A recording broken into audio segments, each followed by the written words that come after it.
قبر میں عذاب یا ثواب یقیناً ہوتا ہے، یہ ہمارے ایمانیات کا حصہ ہے۔ یہ روح اور جسم دونوں کے لیے ہے، عذاب یا ثواب روح اور جسم دونوں کو ملتا ہے۔ اگر جسم جل جائے یا گل جائے یا خاک ہو جائے تو بھی اس کے اجزائے اصلیہ قیامت تک باقی رہتے ہیں۔ اجزائے اصلیہ ریڑھ کی ہڈی میں بہت باریک اجزاء ہیں جن کا روح سے تعلق ہمیشہ قائم رہتا ہے، اور اس طرح یہ دونوں یعنی جسم بھی اور روح بھی عذاب یا ثواب سے آگاہ اور متاثر ہوتے رہتے ہیں۔ یعنی ہماری ایمانیات میں یہ شامل ہے کہ قبر کے اندر ثواب بھی ملتا ہے جو یہاں سے نیکیاں کر کے گئے، جنت راحت بھی بنتی ہے، جنت قبر جنت کے باغوں میں سے باغ بھی ہے، جنت دوزخ کے گڑھوں میں سے گڑھا بھی ہے۔ یہ آپ کے حدیث کے مفہوم ہے، آپ صلی اللہ علیہ وسلم۔ جنت کی کیاریوں میں سے قبر ایک کیاری بھی ہے، وحشتناک جگہ بھی ہے۔ یعنی قبر کے اندر ہی عذاب یا ثواب، ثواب کا مطلب انہیں راحت ملنا، قبر میں خوشحالی ملنا، قبر میں جنت کا کنیکشن ہو جانا، یہ حق ہے۔ کوئی اچھے عمل کر کے جاتا ہے تو قبر میں اس کا بینیفٹ اسے ملتا ہے۔ کوئی برے عمل یہاں برے گناہ کر رہے ہیں تو اس کی پنش بھی قبر میں ملے گی۔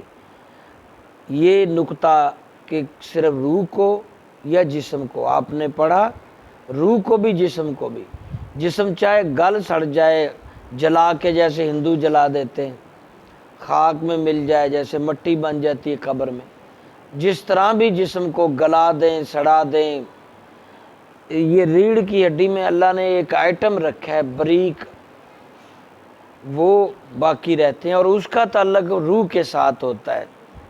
اس طرح اس کے ذریعے سے روح اور جسم دونوں کو سزا بھی ملتی ہے یا پھر دونوں کو ثواب بھی ملتا ہے۔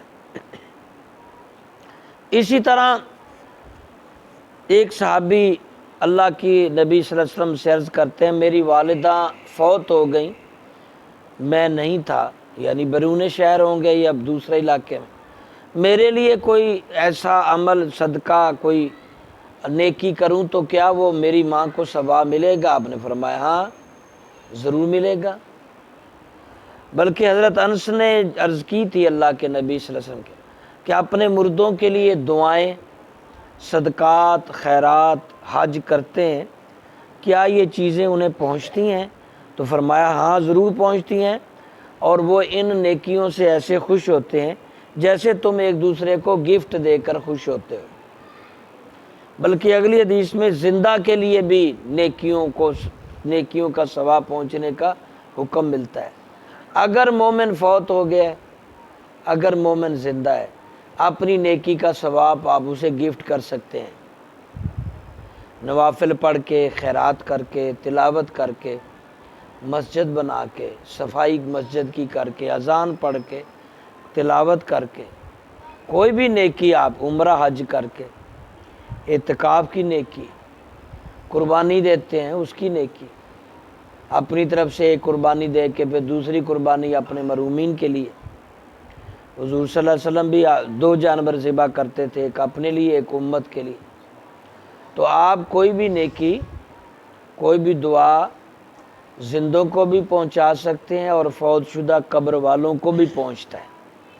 یہ آپ کا کنسیپٹ پکا ہو گیا۔ یہ دعائیں جو فاتحہ کرتے ہیں، تلاوت خیرات کرتے ہیں، قبروں کے اندر ان کو راحت ملتی ہے، یہ حدیث سے آپ نے پڑھ لیا۔ اگلا مسئلہ ہے کہ کن چیزوں سے، جو آپ صلی اللہ علیہ وسلم فرمایا کہ کن چیزوں سے انسان کو ثواب ملتا رہتا ہے، یعنی مرنے کے بعد کون سے ایسے کام ہیں جو مرنے کے بعد اس کو فائدہ دیتے رہتے ہیں۔ 3 کام آپ نے فرمائے، صدقہ جاریہ، نمبر 2 وہ علم جس سے لوگوں کو نفع پہنچتا ہے، نمبر 3 نیک اولاد۔ یہ صدقہ جاریہ اس کا قیامت تک قبر میں بھی بینیفٹ آتا ہے۔ صدقہ جاریہ سے مراد کیا ہے؟ یہ مسجد صدقہ جاریہ ہے، قیامت تک لوگ نماز پڑھتے رہیں گے، اللہ کا گھر ہے، آپ کو قبر میں اس کا بینیفٹ ملتا رہے گا۔ مدرسہ بنا دیا، دین کا کوئی بھی کام کر دیا۔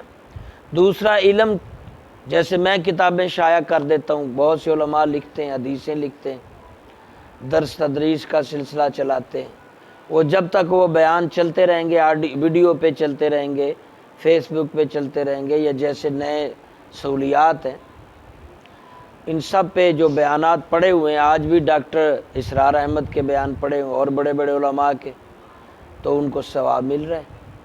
یہ صدقہ جاری ہے، علم پھیلایا ہوا ہے، ان کی کتابیں لوگ پڑھ رہے ہیں، یہ صدقہ جاری ہے۔ اسی طرح تیسری قسم، یعنی یہ علم جو پھیلایا یہ صدقہ جاری ہے نا، پہلا وہ جو نیک مسجد بنائی، ہسپتال بنا دیے، مدرسہ، دین کے اڈے، دین کے معاملات۔ نیک اولاد بھی صدقہ جاری ہے، کم از کم آپ سارے بچوں کو دیندار تو بنائیں گے، لیکن ایک بچہ ضرور ایسا ہونا چاہیے جو بہت زیادہ دیندار ہو، عالم ہو، حافظ ہو، پورا دین کو جانتا ہو۔ جب بچوں کو ونڈ کرنی ہے کہ اس بچے کو یہ بنانا ہے، اس کو یہ بنانا ہے، تو یقینی طور پر یہ بھی ہو کہ کس بچے کو عالم بھی آپ اس کی لائن میں رکھیں تاکہ وہ صدقہ جاریہ والا حکم پورا ہو۔ آج کی آخری بات جو میں حدیث، کیونکہ میں بس شارٹ آپ کو حدیثوں کا کچھ حدیثوں کا خلاصہ سنا رہا ہوں، ٹائم آپ کے پاس تھوڑا ہے۔ تقلید بھی درست ہے، جیسے ائمہ کی تقلید کرتے ہیں، نیک علماء کی تقلید، یہ بہت اچھی چیز ہے، اس کا شریعت کے اندر جواز ہے۔ صحابہ اکرام نے حضور صلی اللہ علیہ وسلم کی تقلید کی، صحابہ سے آگے تابعین نے تقلید کی، تابعین سے آج ہم بھی تقلید کرتے ہیں، لیکن خاص کر جو 4 ائمہ ہیں ان میں سے کسی ایک کی تقلید ضروری ہے، ورنہ گمراہ کہلائیں گے، غیر مقلد جس کو ہم کہتے ہیں۔ وہ آپ حنفی، مالکی، شافعی، حنبلی، یہ 4 امام ہیں، ان میں سے کسی ایک کے پیرو کرو، چاروں ہی پورا اسلام بیان کرتے ہیں، پورا نبی تک لے جاتے ہیں، فقہ پورا طریقہ۔